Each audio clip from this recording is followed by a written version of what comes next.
Pastor Praveen పగడాల మృతిపై దర్యాప్తు కొలిక్కి వచ్చిందని కానీ ఇంకా పూర్తి కాలేదు. అది కేవలం ప్రమాదమా లేక ఆయన మరణానికి ఇంకేదైనా కారణం ఉందా అనే విషయంలో పోలీసులు ఫైనల్ జడ్జిమెంట్ ఇవ్వలేదు.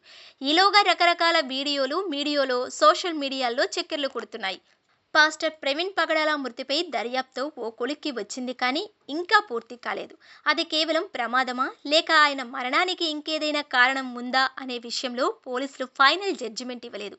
ఈలోగా రకరకాల మీడియాలు సోషల్ మీడియాలో చక్కర్లు కొడుతున్నాయి. సీసీటీవీ ఫుటేజ్లు, ట్రాఫిక్ కానిస్టేబుల్ చెప్పిన మాటలు, టీ స్టాల్ ఓనర్ చెబుతున్న మాటలు, ఇవన్నీ క్రోడీకరించి చూస్తే అది కేవలం ప్రమాదమే అనే విధంగా ఈ కేసుకి ఒక ముగింపు వచ్చే అవకాశం ఉంది. సీసీ కెమెరాల ఫుటేజ్లను కూడా కొంతమంది నమ్మడం లేదు. అదే సమయంలో ట్రాఫిక్ కానిస్టేబుల్ చెప్పిన మాటల్ని కూడా ఏకే పాల్ వంటి వారు నమ్మడం లేదు. ఒకవేళ ట్రాఫిక్ కానిస్టేబుల్ చెప్పిందే నిజమైతే పాస్టర్ ప్రవీణ్ మద్యం మత్తులో ఉంటే ఆయన్ను అప్పుడే అరెస్ట్ చేసి ఉండాల్సింది కదా అనేది పాల్ ప్రశ్న. డ్రంక్ అండ్ డ్రైవ్ అనేది నేరం కాబట్టి ఆయనను అరెస్ట్ చేసి ఉండాలని, బండి నడిపేందుకు అనుమతించకుండా ఉండాల్సిందని అంటున్నారు పాల్. ఒకవేళ అప్పుడే ప్రవీణ్ని ట్రాఫిక్ కానిస్టేబుల్ వారించి ఉంటే ఈ ప్రమాదం జరిగి ఉండేది కాదు కదా అని అంటున్నారు పాల్.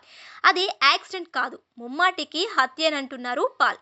ప్రవీణ్ పగడాల మృతి విషయంలో నిజాలన్నీ బయటకు రావాలని డిమాండ్ చేస్తున్నారు కేఏ పాల్.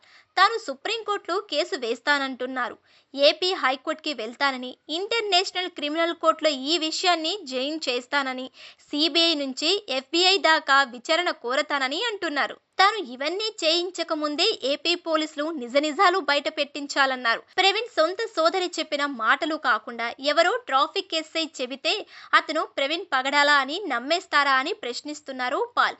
ఎన్ని సీసీటీవీ ఫుటేజ్లు వచ్చినా నమ్మేది లేదని అంటున్నారు మాజీ ఎంపీ హర్షకుమార్ ఆరోపణలపై ఇప్పటికే ఓసారి ఏపీ పోలీసులు వివరణ కోరారు. ఆయన ఆరోపణలకు ఆధారాలుంటే చూపాలన్నారు. సీసీటీవీ ఫుటేజీ బయటకు వచ్చాక ఆందోళన చేస్తున్న చాలా మంది వెనక్కి తగ్గారు. కానీ హర్షకుమార్ మాత్రం ఆ సీసీటీవీ ఫుటేజ్లన్నీ ఫేక్ అని అంటున్నారు. కావాలని ఈ కేసుని తప్పుదోవ పట్టిస్తున్నారని మండిపడ్డారు. అయితే ప్రవీణ్ భార్య, ఆయన సోదరుడు మాత్రం ఈ కేసు విషయంలో బయట వ్యక్తుల ఇన్వెస్టిగేషన్ ఇక ఆపేయాలని సూచించారు. ప్రవీణ్ మరణాన్ని కొందరు తమ సొంత ప్రయోజనాల కోసం ఉపయోగించుకోవాలని చూస్తున్నారని అన్నారు. అలాంటి పనులు ఆపేయాలని కోరారు. ఇప్పటి వరకు విడుదలైన సీసీటీవీ ఫుటేజ్ అన్నింటిలో ప్రవీణ్ కుమార్ మాస్కులోనే ఉన్నారు. ఆయన్ను చూసిన వారు కూడా మాస్క్ ఉండగా చూశారు కానీ మాస్క్ లేకుండా ఆయన్ని ముమ్మాటికి ప్రవీణే అని చెప్పేవారు ఒక్కరూ లేరు. పోనీ వైన్ షాప్ లో ఉన్న వీడియోలు ఫేక్ అనుకుందాం, కానీ ఆయన లారీని ఢీకొని కింద పడిపోయిన వీడియోని ఎవరు రీక్రియేట్ చేయలేరు కదా. అలా చేస్తే వారి ప్రాణాలకే ముప్పు కదా. సో ఆ వీడియోలను మార్ఫింగ్ అని అంత తేలిగ్గా కొట్టిపారేయలేం.